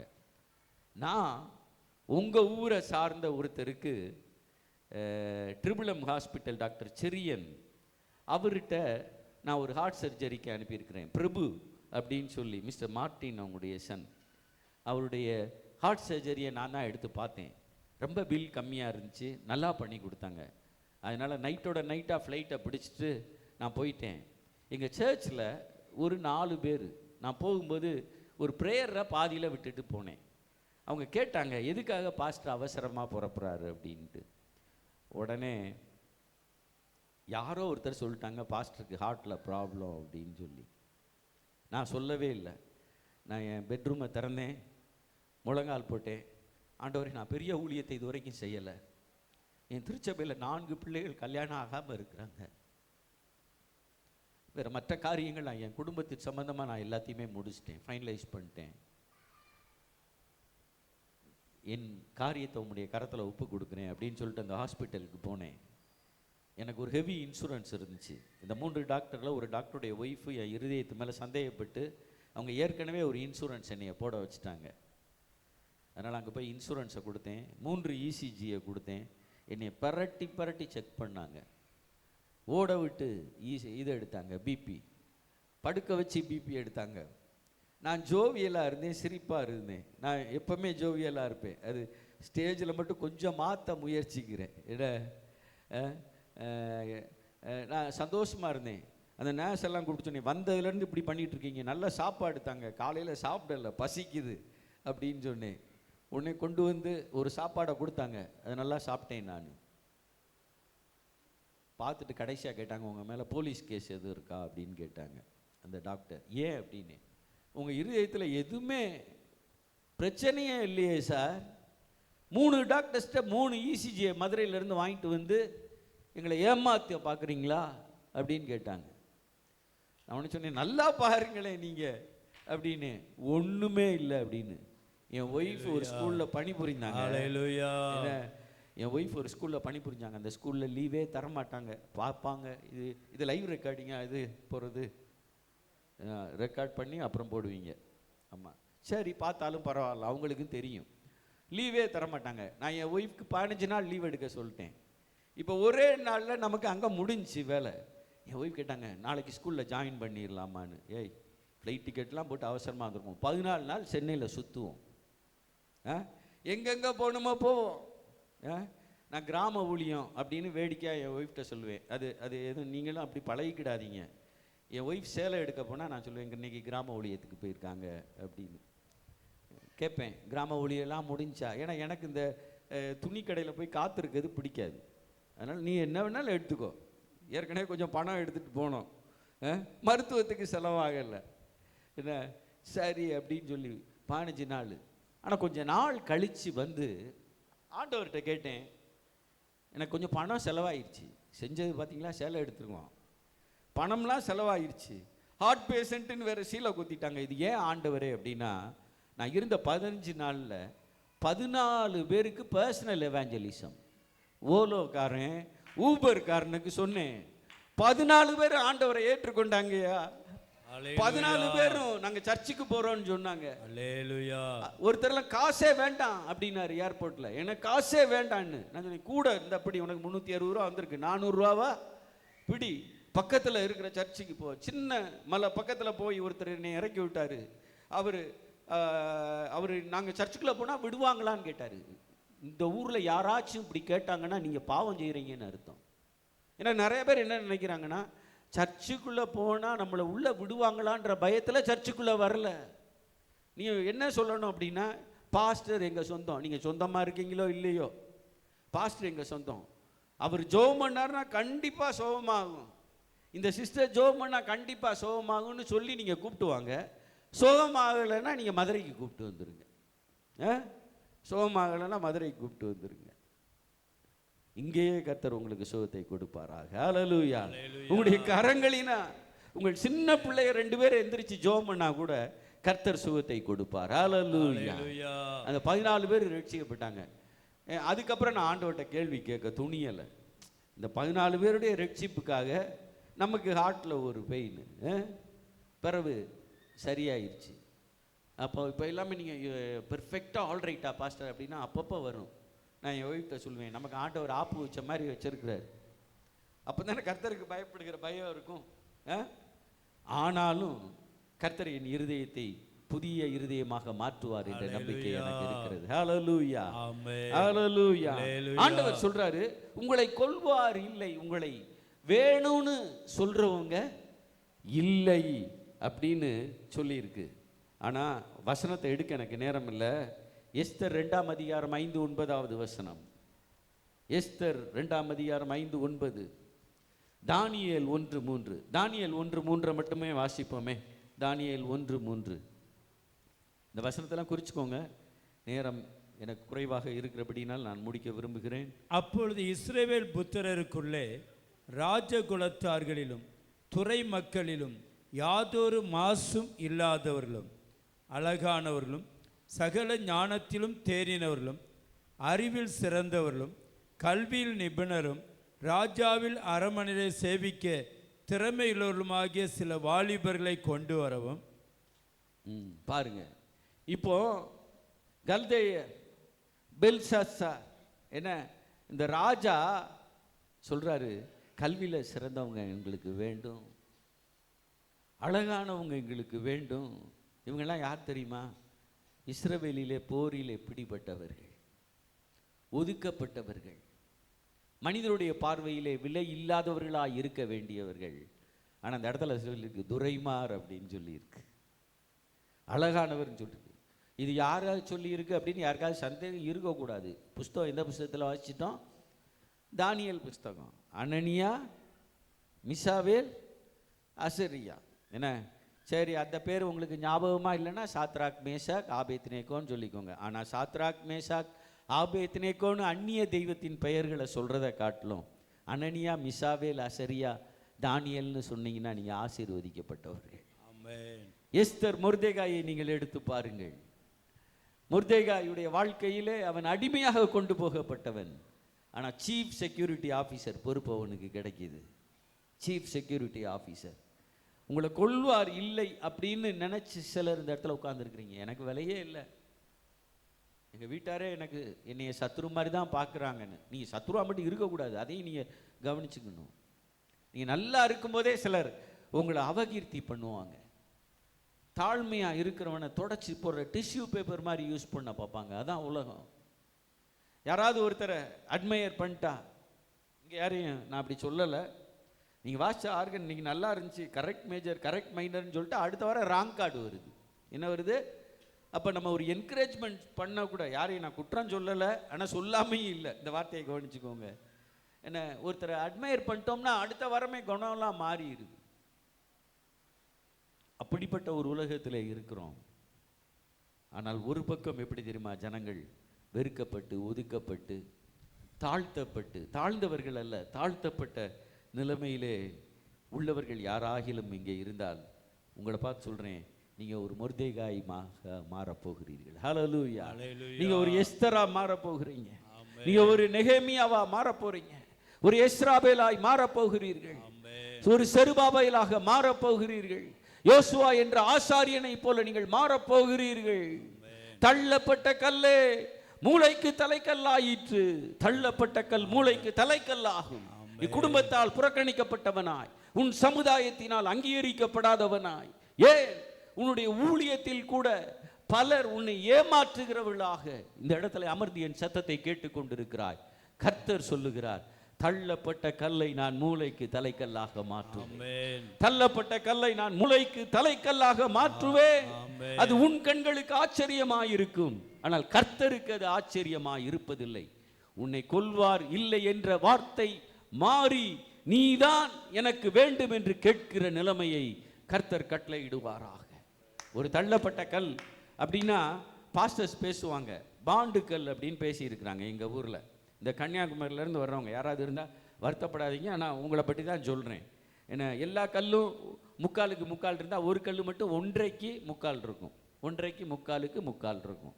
அதுதான் பாண்டு கல்னு. அது பாண்டு கல் இல்லை சார். பிரமிடை டிசைன் பண்ணுறாங்க பார்த்தீங்களா? அந்த பிரமிடை டிசைன் பண்ணும்போது அந்த பிரமிடுடைய டாப்பில் ஒரு கல் இருக்குது பார்த்தீங்களா? அதுதான் மூளைக்கு தலைக்கல். அதுதான் ஒரு பிரமிடுடைய அளவை நிர்ணயிக்கும். பிரமிடுக்கு எத்தனை பக்கம் அப்படின்னு கேட்டு உங்களை நான் சோதிக்க போகிறதில்ல.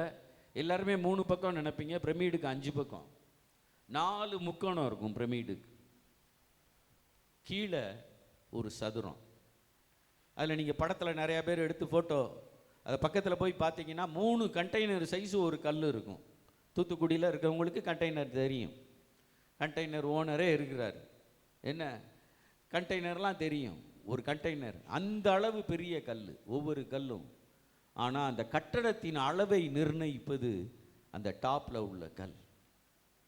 நான் ஒரு நாள் ஒருத்தங்கிட்ட எத்தனை பக்கம்னு கேட்டேன், சொல்ல தெரில. பிறகு போய் நான் ஒரு இதில் விளக்கம் பார்த்தேன். நான் நேராகவே பிரமிடெல்லாம் பார்த்த ஆள், ஆனால் 3 பக்கம் அப்படி தான் நினச்சேன். பார்த்தா 4 பக்கம். தரையில் ஒரு ஸ்கொயர். இஸ்ரவேல் மக்களை எகிப்தியர்கள் கொள்ள வச்சு, அவங்கள வச்சு அடிமைத்தனப்படுத்தி அந்த பிரமிடெல்லாம் கட்டியிருக்கிறாங்க. ஆண்டவர் அதை கணக்கு பார்த்து என்ன செஞ்சார் தெரியுமா? பொன்னோடும் பொருளோடும் என்ன செஞ்சார்? புறப்பட செய்தார். உங்கள் உலக வேலைக்கே ஆண்டவர் சம்பளம் கொடுப்பாரு, கூலி கொடுப்பாருன்னா, நீங்கள் ஆண்டவருக்காக பணி புரிந்தால் உங்களை மறந்து விட அவர் அநீதியுள்ளவர் அல்ல. ஹல்லேலூயா, ஹல்லேலூயா, ஹல்லேலூயா. ஆனால் ஒரு நாள் நான் யோசித்து பார்த்தேன், இதை நீங்களும் யோசிச்சு பாருங்க. அந்த மூளைக்கு தலைக்கல் ஷேப் எப்படி இருந்திருக்கும் அப்படின்னா, அதுக்கு 8 பக்கம் இருந்திருக்கும். மேலே 4 பக்கம், உள்ள செருகப்படுகிற பகுதி 4 பக்கம். கிட்டத்தட்ட ஒரு டைமண்ட் மாதிரி அது இருந்திருக்கும். இன்னைக்கு சிலர் உண்மையாக ஊழியம் செய்கிறவர்கள் உண்டு, பண விஷயத்தில் உண்மையாக இருக்கிறவர்கள் உண்டு, திருச்சபை மக்களுக்காக ஜெபிக்கிற ஊழியர்கள் உண்டு. ஆனால் அவர்கள் செதுக்கப்படுவதை நீங்க பார்க்க முடியாது, அவங்க கண்ணீரை நீங்க பார்க்க முடியாது. ஆனால் அவர்கள் சுவர்புறமாய் திரும்பி கண்ணீர் விட்டு கொண்டு இருப்பார்கள். அவர்கள் சுகத்திற்காக கர்த்தரை நோக்கி கெஞ்சிக் கொண்டு இருப்பார்கள். ஏன் இந்த 8 பக்கம் அது வெட்டப்படுகிறது என்றால், அது மூளைக்கு தலைக்கல்லாக மாறப்போகிறது. ஏன் இந்த யோபுவிற்கு 9 மாத சோதனை, 10 குழந்தைகளை அவன் இழந்தான் என்றால், அவன் இரட்டிப்பாக ஆசீர்வாதம் பெற போகிறான். ஹல்லேலூயா. ஏன் இந்த யோசேப்புக்கு 13 ஆண்டுகள் சோதனை? பரிசுத்தவான் அல்லவா, கற்புள்ளவன் அல்லவா, அழகுள்ள வாலிபன் அல்லவா, குடும்பத்திற்கு உண்மையாய் இருந்த வாலிபன் அல்லவா, தன் தகப்பனுடைய வார்த்தையை கேட்ட வாலிபன் அல்லவா, பலவரின் அங்கியை பெற்றவன் அல்லவா, தன் தாயின் ஆசைக்கு உரியவன் அல்லவா. ஏன் அவன் அடிமை? நான் இந்த இடத்துல களவாய் கொண்டு வரப்பட்டவன், நான் இந்த இடத்துல விற்கப்படுவதற்கு ஒரு பாவமும் செய்யவில்லை. இயேசுவை 30 வெள்ளிக்காசுக்கு விற்றார்கள், யோசேப்பை பல ஆண்டுகளுக்கு முன்பு 20 வெள்ளிக்காசுக்கு விற்றார்கள். கொடுமையிலும் கொடுமை. ஆனால் ஆண்டவர் அவன் மேல் வைத்திருந்த தீர்மானம் அந்த 13 ஆண்டுகள் பாடுகளுக்காக அல்ல, 2 நாடுகள் ஆசீர்வதிக்கப்படுவதற்காக. ஹல்லேலூயா. இஸ்ரவேல் ஆசீர்வதிக்கப்படும். உன்னால் தேவனுடைய திருச்சபை ஆசீர்வதிக்கப்படும். உன்னால் தேசங்கள் ஆசீர்வதிக்கப்படும். எதிர் நிற்கிறவர்களும் ரட்சிக்கப்படுவார்கள். எகிப்து தேவனை நோக்கி கையெடுக்கும். ஹல்லேலூயா. எகிப்தியர்கள் வேத வார்த்தைகளை பிடித்து கொண்டு அவர்கள் வருவார்கள். இன்னைக்கு நம்ம எகிப்தியர்னா எப்படியோ என்னமானு, உங்களை காட்டில் உயரமா இருப்பாங்க. அங்க பெண்களை பார்க்க முடியாது, ஜென்ஸை தான் பார்த்தீங்கன்னா உங்களை காட்டில் உயரமா இருப்பாங்க, உங்களை காட்டில் அழகா இருப்பாங்க, உங்களை காட்டில் சிவப்பா இருப்பாங்க. இது ப்ராட்காஸ்ட் பண்ணப்படுது. ஆனால் $1 நிற்பாங்க. $1, ஒரு 86 ரூபா 50 பைசாவுக்காக. காரணம் என்ன தெரியுமா? எகிப்துக்கு படிப்பும் இல்லை, இயேசுவும் இல்லை. இன்னைக்கு லெவலுக்கு இந்த தமிழ்நாடு, கேரளா, கல்கட்டாலாம் ஆசீர்வாதமா இருக்குன்னா நம்மை தேடி வந்த மிஷனரிஸ் தான் காரணம். இந்த தேசம் ஆசீர்வதிக்கப்படுகிறது என்றால் இயேசுவை சுமந்து வந்த வேதம், இயேசு, தோமா, அலைந்த ஊழியர்கள், இரத்தம் சிந்தின ஊழியர்கள், அவர்கள்தான் காரணம். இன்று அவங்க அந்த எகிப்தில் இல்லை. ஆனால் யோசேப்பு இந்த எகிப்தில் இருந்தான்றதுக்கு எவிடன்ஸும் இருக்கு. அந்த யோசேப்பு அங்கே இருந்தபடியினால் ஒரு நாளிலே இந்த எகிப்தும் ஆண்டவரை நோக்கி கையெடுக்கும். அதுதான் யோசேப்புக்கு சோதனை. வசனம் அவனை புடமிட்டது என்று சொல்லப்பட்டிருக்கிறது. அந்த மூளைக்கல்லை மட்டும் நீங்க யோசிச்சு பாருங்க. இயேசு ஒரு மூளைக்கல், நீங்கள் ஒரு மூளைக்கல். தள்ளப்பட்ட கல்லே மூளைக்கு தலைக்கல் ஆயிற்று. ஹல்லேலூயா. அது கர்த்தராலே ஆயிற்று. நம்முடைய பார்வைக்கு அது ஆச்சரியமா இருக்கிறது. கர்த்தர் என்னை கொண்டு உங்களோடு பேசுகிறார். விண்ணப்பம் பண்ணுகிறவர்கள் எழப்போகிறார்கள். அப்படியே இருக்கிற இடத்துல எழும்பி நிற்போம். தள்ளப்பட்டவர்களாய் கர்த்தர் மூளைக்கு தலைக்கல்லாக மாற்றப் போகிறார். நெகேமியாவே, நீ அலங்கத்தை கட்டுவாய். நெகேமியாவே, நீ அலங்கத்தை கட்டுவாய். மொர்தேகாயே, நீ உன் சகோதரருக்கு நன்மை உண்டாக பேசுகிறவனாய் மாறுவாய். உன் குடும்பத்தில் நீ ஒரு கடைசி பையனா அந்த இடத்துல வந்திருக்கலாம். மூத்தவர்களை அரவணைத்ததை போல உன்னை அரவணைக்க ஆட்கள் இல்லாத ஒரு நிலைமையிலே நீ இந்த இடத்துல வந்திருக்கிறாய். ஆனால் கர்த்தர் உன்னை ஒரு யோசேப்பாக பார்க்கிறார். ஹல்லேலூயா. ஹalleluya சத்துரி மஹரதனா அபரகதனா ரிபாரிகேதனி வானம் திறக்கப்படுவதாக. குடும்பங்களுக்கு மேலாக வானம் திறக்கப்படுவதாக. ஹalleluya ஆசீர்வாதம் உண்டாவதாக, சுகம் உண்டாவதாக.